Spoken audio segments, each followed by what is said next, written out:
Hey guys, thanks for watching Nerf Socom Reviews. Today we're reviewing the Nerf Hyperfire.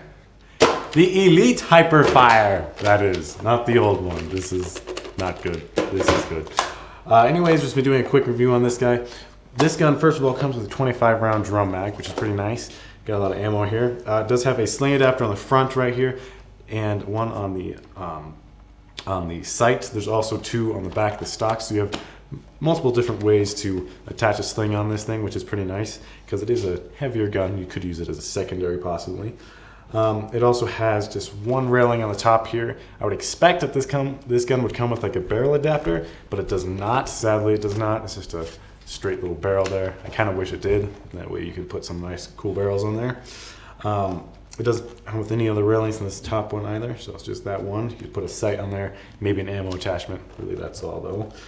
It does have like this chin rest here. It looks like a chin rest, like they're copying from like a sniper rifle or something, which is a little bit odd because it's an SMG. It's not really a sniper gun, but I guess it is kind of nice if you're going to be, munching up against a gun. It's much more comfortable for your chin, I guess. The front grip here is a little bit weird, I must say. I think if the mag was not in it, it would be quite comfortable and it fits pretty well. But when the mag is in here, this grip right here, it's just the mag's in the way and it doesn't feel right at all unless you're holding it all awkwardly. I feel like I wish they had just like a 45-degree grip right there or something. That would have been nice. Of course, I just normally hold it like this instead of on the grip just because of that. And I must say, this thing here does make it look like a water gun. That's what I thought it looked like at first. For the function of this gun, basically how it works, you need to put 6 C batteries in the back here in the compartment, the stock, which is kind of nice because it distributes the weight a little bit nicer. A lot of guns, they have it way in the front, the batteries way in the front, of which, it's front heavy and it's a little bit annoying. This is nice. It's all in the back and it just feels a lot more comfortable. The weight is a lot more comfortable. Anyways, how it works though, all you need to do is put the batteries in here, you load the magazine, put the magazine in here, you get your secondary trigger, and your primary trigger. It's full auto. You can't really fire this gun semi-auto. You can sometimes, but sometimes, every other shot, if you just click the trigger really quickly, it's only going to shoot every other dart. So really, this gun is meant for full auto, which is it's kind of cool, but I kind of wish that I could just do one shot at a time, because that's kind of what I prefer. I prefer semi-auto than full auto, but it is nice that it does shoot pretty quickly, very quickly. With this new conveyor system, there's like a little conveyor belt with the little, you can't really see it too well, but there's a little piece here that will push the dart forwards. This just rotates and it pushes each dart forwards one at a time. And it's really convenient. It makes it really good for modding, and I can imagine it'd be really good after you mod it. I've seen a lot of people do some mods. It shoots pretty fast and really strong. So that's what this gun, I feel like you can really do some cool stuff with. But this is the DJM access actually. If you push this button backwards, you can DJM your darts if you have a jam there. I haven't had a jam yet, which is a pretty good thing. I'm glad I haven't. I've been using only fresh darts, so I can imagine if you have some screwed up darts, thinner on the back, this might not pick up the dart. You may get some jam or it may not fire once or twice. But so far it seems to be working pretty good. I feel like I wish the DJM axis was a little bit wider, like this white part would bend backwards more, because if you want to get pliers in there, you don't have a lot of space. I mean, it does work though, which is nice. So to remove the mag, there's a little button here. You can either pull with your thumb or push it up with your middle finger. I feel like it's a lot easier to push it up with your finger here because your thumb is kind of a far stretch. I kind of wish that it was a little bit closer. I've noticed that some of their other guns, just say for example like the deploy, like the mag release button is really close to the mag, and so you can easily release the mag. This one, it's like it's covered around it, so you can't do it with just one hand. Well, you can, but I feel like it's a lot easier if you have 2 hands doing it instead of just one. For the pros and cons of this gun, first the pros. This gun is full auto, plus you can modify it, and it can shoot extremely fast. I've seen some videos of people modding it, and it goes really darn fast. I'm pretty excited for doing a stress test on this, trying to ton of batteries in this, see how well it fires. I think it'll do really well. Plus, it does come with a 25 round drum, which is a lot of ammo. You got, you know, you could possibly do 2 different games with this, which is pretty good.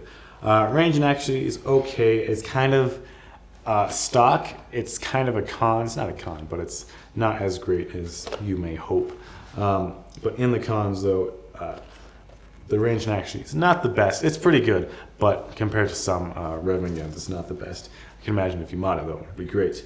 The D-jam door is a little bit small, I think I mentioned. It's not too bad, it's a little thing. I like this button here actually for Pro, which you kind of missed. This here little button, it kind of acts as like a safety switch, which I think is kind of cool. You just pull it back and nobody will be able to use it. I think that's kind of nice. But for more cons, the belt in here, I noticed something which is a little bit annoying. If you were to leave your gun loaded for a while, which I wouldn't really recommend because the mag can screw up your darts over time. But if you do leave it loaded for a little bit, there's these little beams that you see on this dart here. It's kind of difficult to see from camera maybe, but there's the belt. It'll kind of like push on the dart, and there'll be all these little bumps that are left on your darts if you leave them in there for too long. So this little bump just like pushes up against the dart, which gets annoying. Another small con, it's not much of a con, but I feel like this battery compartment here, you can hear it shaking. I've noticed that quite often. I feel like it might be, I don't know, insecure. The connections might disconnect, but I don't think it's a problem. It's just, I noticed it, which was kind of annoying. Also, I feel like the thumb grip here, like where you put your thumb in there, is just a little bit small. If you got some bigger hands, it's probably going to get in the way just a little bit. You'll notice it just a tad bit. I feel like they could have widened it for sure, but it works. I feel like you see this little bump here, it's kind of unnecessary. It should have been a straight circle, but there's a bump that's like pushing your thumb back farther, which is a little uncomfortable. So yeah. All right, so now let's get into the shooting test. All right, so we have a 70-foot reel lined up. These are brand new batteries. Let's see how well this does.